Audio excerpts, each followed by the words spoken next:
هر چا له مینه ورکوي. د دې شخصیت په حوالې سره دا چې دا په کتاب کې لیک د دې د تاریخ پیدایش چې د هغې په بنیاد باندې د هغې په حساب سره د دې عمر چې کوم دی نو 80 کاله جوړېږي. نو دا ډېره زیاته د ستاینې خبره ده چې د 80 کالو په عمر کې یو مشر راځي.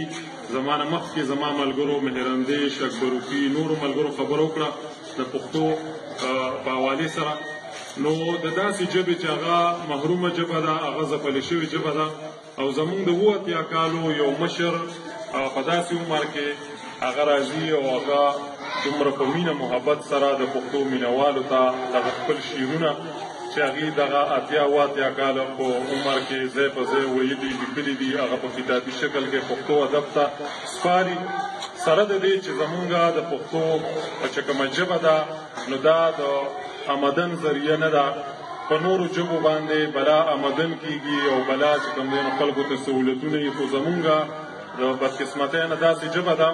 چې تاریخ خو دا 15,000 کاله زمونږ پوهان او د پښتو ادب استادان چې مونږ د پښتو ژبې تاریخ او د پښتون قوم تاریخ بیانوو لیکو، نو هسې خو تر 15,000 کالو په زرګونو کالو رسي. خو پښتون قوم موجوده چې کوم حالات دي او یا د تیرو بلا اشرونه حالاتو سره مخ دي او د پښتو ژبې چې کوم حالات دي نو هغه ستاسو د وړاندې دي. نو داسې ژبې سره بیا د داسې مشرانو مینه او په دغه عمر کې کتاب چاپ کول هسې خو د دې د وینا مطابق دي راغلي اسلام آباد ته ما سره رابطه وکړه او دوی ویل چې یاره دغسې مونږ یو دستوره به جوړو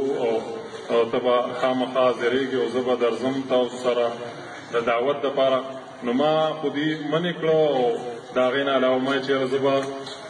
په دې ټلیفون په غږ باندې به زه تاسو سره حاضرېږم. دغه ځای کې تاسو زموږ مشران یې، زموږ نور خواږه ملګري دي، دا زما لپاره د اعزاز خبره ده.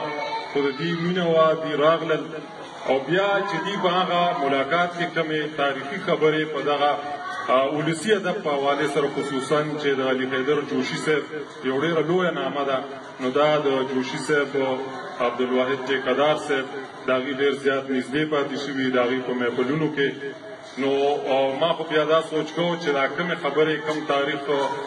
وخت په وخت دي بیانو، نو مې چې دغې له هم تاسو نثر چې کوم دی نو یو شکل کتابي شکل دې له تاسو ورکولی شئ. او بیا پرون عبدالحمید زاهد صاحب زمونږ ملګری اسلام آباد کې ما ورته خبره وکړه چې دغسې مصري محمد امین صاحب راغلی و، ملګرو ته بلنه هم ده ځو به. نو هغې هم ډېر زیات د پښتو ادبي سوسایټۍ اسلام آباد د ټولو ملګرو د طرف نه زه دلته کې تاسو ټولو ته په دې درنه دستوره او مبارکي در کومه او د هغې ټول ملګرو طرف نه سلامونه احترامات تاسو قبول کړئ. د دې د شخصیت په حوالې سره عبدالحمید زاهد صاحب دا خبر وکړه چې دا خو د جوشي صاحب دومره نامیات او دومره ګرانو په هغې باندې چې هر ځای کې او د هغې چې کوم ادبي هلې ځلې به وې دې به ورسره حاضر وو، د هغې نه ډېر څه چې کوم دی د هغې په محفل کې پاتې شوي، نو دا د هغه زنځیر کړی ده.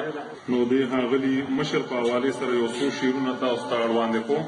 چې ډېر سپین سپېڅلي قدرمند د صفتونو سړی، ډېر سپین سپېڅلي قدرمند د صفتونو سړی، دا قدردان شیرین زبان د عزتونو سړی، دا علامت د مینې دی د جنگ په ضد ولاړ دی، دا علامت د مینې دی د جنگ په ضد ولاړ دی، دا د الفاظو جادوګر د میدانونو سړی، او دی خپلو لس پیژني دی په مزاج پوهه دی، دی خپلو لس پیژني دی په مزاج پوهه دی، دغه خوږ ژبې د خوږو خوږو شعرونو سړی، او د ویښ احساس خاوند شعر لیکي د کام لپاره، د ویښ احساس خاوند شعر لیکي د کام لپاره، دا په پښتو ادب د مینې او سودونو سړی، دا اجرپاس د روغې سازې په هنر پوهه دی، دا اجرپاس د روغې سازې په هنر پوهه دی، د مظلومانو ترجمان دا د قدرونو سړی، او دې نازول پکار دي نور نور قدرول پکار دي، دې نازول پکار دي نور نور قدرول پکار دي، دا د جوشي او ټیکهدار د محفلونو سړی، او خدایا خزان نه سلامت راته محفوظ یې لرې، خدایا خزان نه سلامت راته محفوظ یې لرې، د ولسي ادب دا ګل دا د وختونو سړی، او په د علم مین دی زړونه نظرانه ورکوي په د علم مین دی زړونه نظرانه ورکوي زه یوسفزی سردار هم ستایم دا د زړونو سړی ډېره مننه